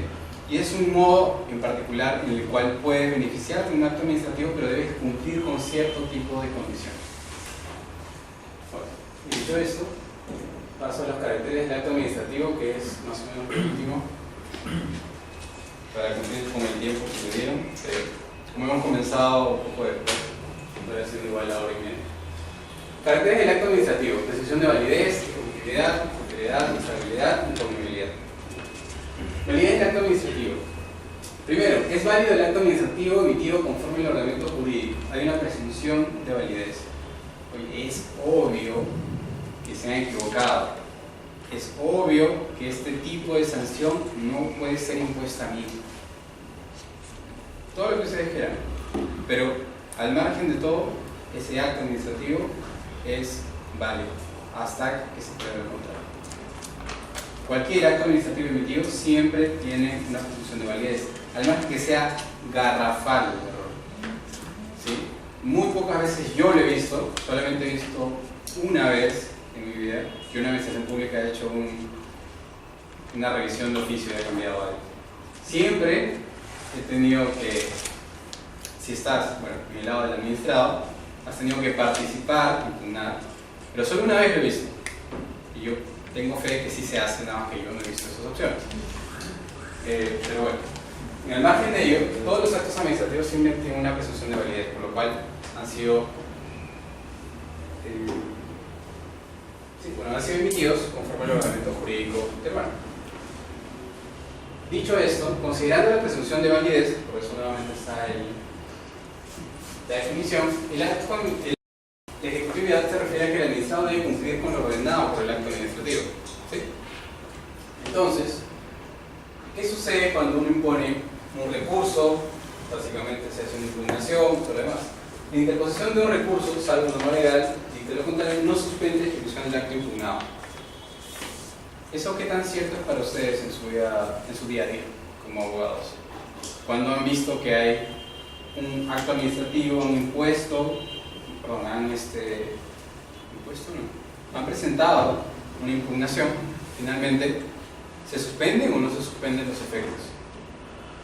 Formalmente, tal cual está aquí, tal cual está en el tubo, que es básicamente donde está esto, en efecto, no se suspenden los efectos, ¿sí?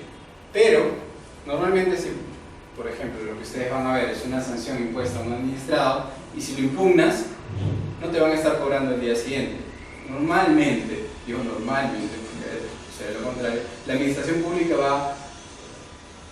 va a esperar que culmine el procedimiento administrativo de revisión comenzado, no es revisión, va a terminar el procedimiento simplemente con las impugnaciones que están realizando.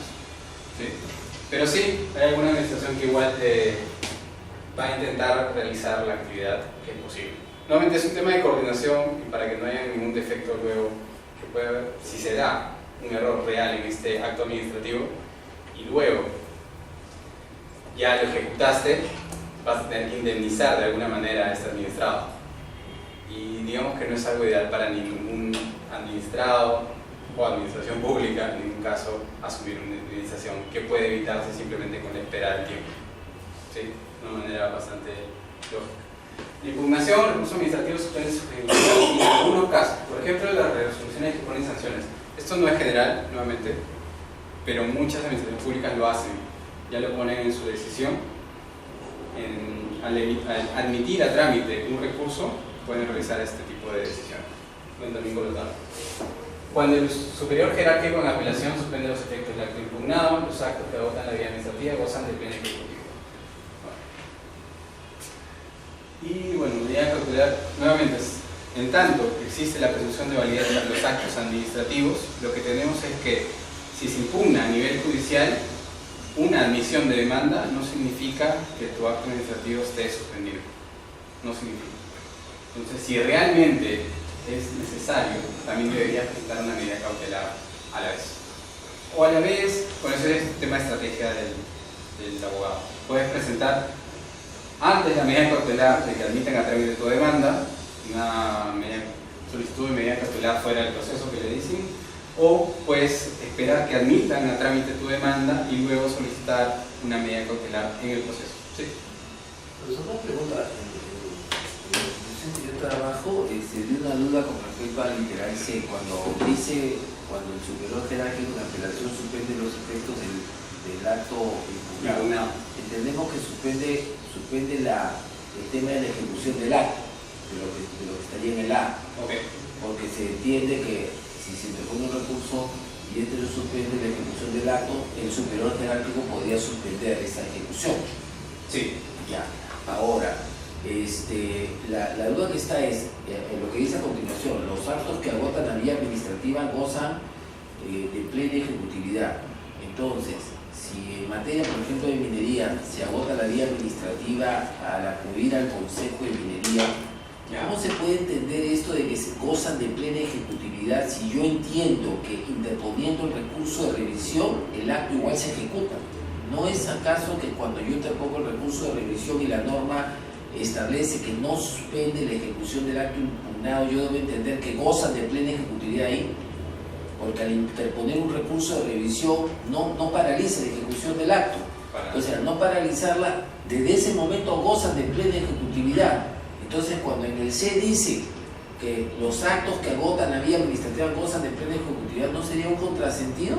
Si en el A precisamente al decir que al interponer un recurso de revisión no suspende la ejecución del acto, yo debo entender que ya ahí gozan de plena ejecutividad, porque impugnando ya no paraliza el acto. Entonces, ¿qué se entendería por lo que dice en el C? Ok, a ver, primero, la impugnación, como decimos, no afecta a la presunción de validez. Eso está claro. Ahora, si en impugnación uno también solicita que se suspendan los efectos, ya está en cabeza de la administración pública el ver si es conveniente o no suspender. Nuevamente, cuando se interpone un recurso, en el caso específico de revisión, se interpone un recurso de revisión y dentro de las solicitudes se realiza uno, que es la revisión del acto administrativo en sí misma. Aparte de ello, también puede solicitar que se suspendan los efectos. Se puede. El tema es que, nuevamente, en cualquiera de estos escenarios, quien tiene la potestad de decir que se suspenda o no los efectos de la resolución del acto administrativo es la administración pública. O sea, eso está en cabeza de la administración pública. ¿Por qué? Nuevamente lo vinculo, por ejemplo, con el tema sancionador. ¿Y qué pasa si uno tiene una sanción que está siendo impugnada en el Poder Judicial? Finalmente no te la están cobrando, pero sí te están imponiendo multas coercitivas. Te están, ¿cómo se diría? Te están arrinconando, te están imponiendo más multas para decir, págame ahora o van a ser más multas, va a ser más dinero, págame ahora. Entonces, eso es una multa coercitiva, básicamente, te está coercionando, no de manera negativa, es una potestad de la administración pública. Pero puede hacerlo, claro. ¿Qué pasa si tú hubieras tenido si se hubiera tenido, digamos, el escenario necesario para suspender esa primera sanción? Las multas coercitivas ya no se hubieran presentado en ningún escenario, porque ya no se puede. Entonces, nuevamente, todos estos escenarios son un administrado solicitando que se suspendan los efectos, pero es la administración pública quien lo va a decidir. En tanto, no sé, es tan general como decir, en tanto no se vulnere el interés general, en tanto esté conforme al interés general. Ejecutoriedad. Requisito para ejecución forzosa de estos administrativos. Bueno, obligación de dar, hacer, conocer, a favor de la entidad, prestación sea clara y sincera, obligación deriva del ejercicio de la atribución o relación de y con la entidad. Solamente para darles un ejemplo, porque aquí son bastantes supuestos. Esta prestación sea clara e íntegra. ¿Qué sucede si ustedes tienen que realizar una retribución a la administración pública? Ya tienen un acto administrativo y se ha hecho en base a esto, en base a este supuesto, este escenario que ha sido analizado, ustedes tienen que realizar una retribución económica en favor de la administración pública. O sea, ya sabemos cuál es la causa, se ha dicho en el acto administrativo que en efecto se tiene que dar, y el administrado considera que debe darlo, y lo que no se ha hecho es decir cuánto se debe entregar de dinero. Pues más, se ha dicho cuánto se debe entregar de dinero, pero no se ha dicho cuántos son los intereses. Entonces, en esos supuestos, por ejemplo, una ejecución forzosa sí se podría dar respecto del dinero que efectivamente se ha analizado, pero los intereses que no han sido calculados no podrían ser cobrados. Y eso tendría que ser calculado luego en un procedimiento adicional. Por darles un ejemplo de cuándo se puede hacer una ejecución forzosa de un acto administrativo y en qué escenario. Estabilidad. Los actos administrativos declarativos o constitutivos de derechos o intereses legítimos no pueden ser revocados, modificados o sustituidos de oficio por razones de oportunidad, mérito o conveniencia. ¿Qué sucede si ustedes le entregan una licencia y con ello, una licencia para realizar una actividad empresarial, y ustedes en base a ese título empiezan, del título habilitante, empiezan a realizar inversiones, endeudamiento, apalancamiento, lo que ustedes quieran? El punto es, están invirtiendo dinero y tiempo. Y luego de ello le dicen, ¿sabes qué? Aquí no puedes poner ese grifo. ¿Sabes qué? Me equivoqué. mejor aquí se va a ver mal, la zona va a estar fea, los vecinos me van a molestar, ¿sabes qué? Mejor tu grifo lo mudamos, ¿sabes qué? Vamos a buscar, y sí, pero yo ya construí los tanques abajo, yo ya moví las líneas de electricidad porque tienen que estar a cierta distancia, ya lo coordiné con la empresa, ya pagué por eso, ya contraté personal, ya tengo...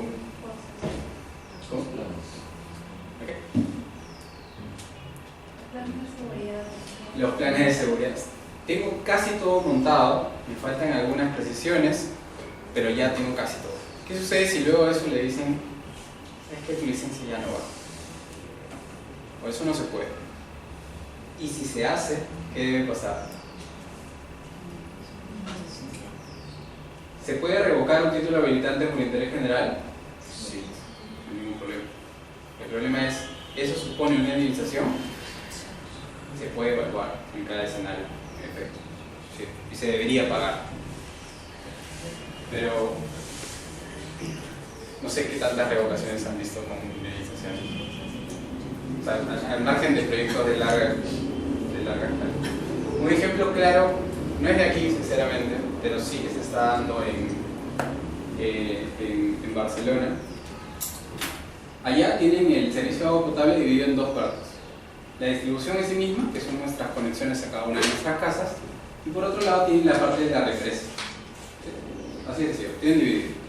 La parte de la represa se hizo un concurso, ganó una empresa, bueno, ganó un conglomerado de empresas, pero con el 70-80% de una sola empresa, que se llama Acciona, y esta empresa ganó y ya iba ejecutando, ya iba desarrollando la actividad durante 3 años o 2 años.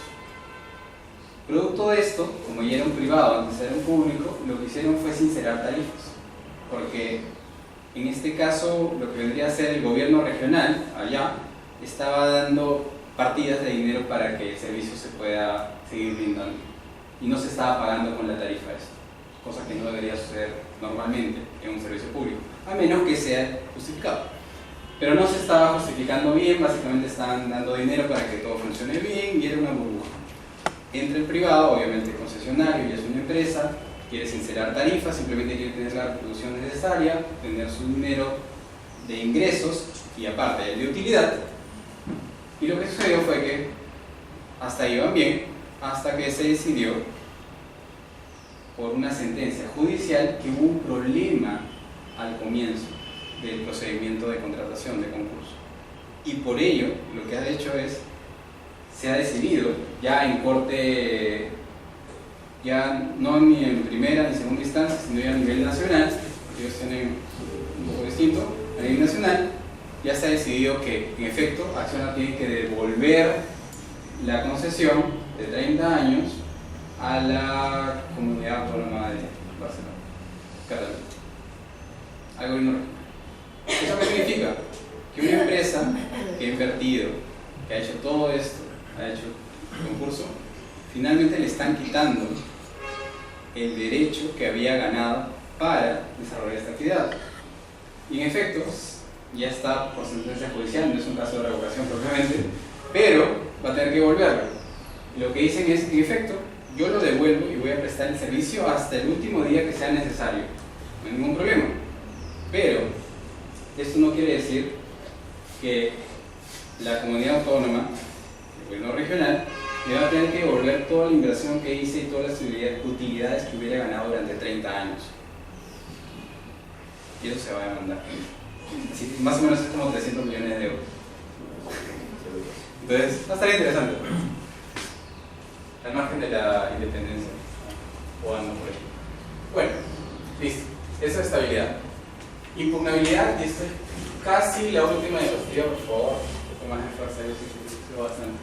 Impugnabilidad, eso en realidad lo van a ver después. Lo único que debo decir es, claro, un acto administrativo que viola, desconoce, soluciona un derecho o interés legítimo, en efecto debería ser impugnado. Sé que lo van a ver después, así que no debo hacer muchas alusiones. Los actos definitivos son los que se impugnan. Los actos de trámite, no en realidad, pero hay casos especiales cuando suspenden el procedimiento, provocan un tipo de indefensión podrían también impugnarse. Normalmente esto sí lo van a dar después, así que no doy más vueltas. Conservación del acto administrativo. Acá disculpen la alusión a la LPAC directamente, que no lo es. Vicios trascendentes, estamos hablando de nulidad. Vicios intrascendentes, estaríamos en una conservación del acto administrativo. ¿Sale? Entonces, no son trascendentes, algunos de estos son los ejemplos: actos de contenido impreciso, incongruente con las cuestiones surgidas. Por ejemplo, una ecuación mal hecha, es un error formal que puede cambiar, no debería por qué hacer que el acto administrativo sea declarado nulo, solamente se puede actualizar y ya está. Del mismo contenido, de no haberse producido el vicio, emitidos con omisión de documentación no esencial, en fin. Se hace alusión a un informe que no tiene que ver nada con el procedimiento porque te equivocaste, porque estabas pensando en otro procedimiento, que tienes que armar 3 resoluciones en un mismo día, estás pensando en 3 casos distintos y te equivocaste en un número. No por ello va a ser un cambio no por ello va a ser un cambio en la argumentación que se ha presentado en la resolución. A pesar de la conservación, hay responsabilidad funcional, eso es cierto. Ya ustedes quizás me cuenten más si esto realmente se da. Independencia de los vicios. Los vicios en ejecución de un acto administrativo, actuaciones materiales fuera de la ley, como su notificación a los administrados, notificación de eficacia, son independientes de su validez. ¿Qué pasa si un acto administrativo bien desarrollado, conforme a todo la normativa del ordenamiento jurídico, me equivoqué y lo notifiqué en otro lado? Me equivoqué de caso. Eso hace que sea inválido el acto administrativo para nada. No tiene ningún supuesto. En efecto, no va a tener efecto respecto del administrado, pero simplemente es un error en la notificación que se puede subsanar.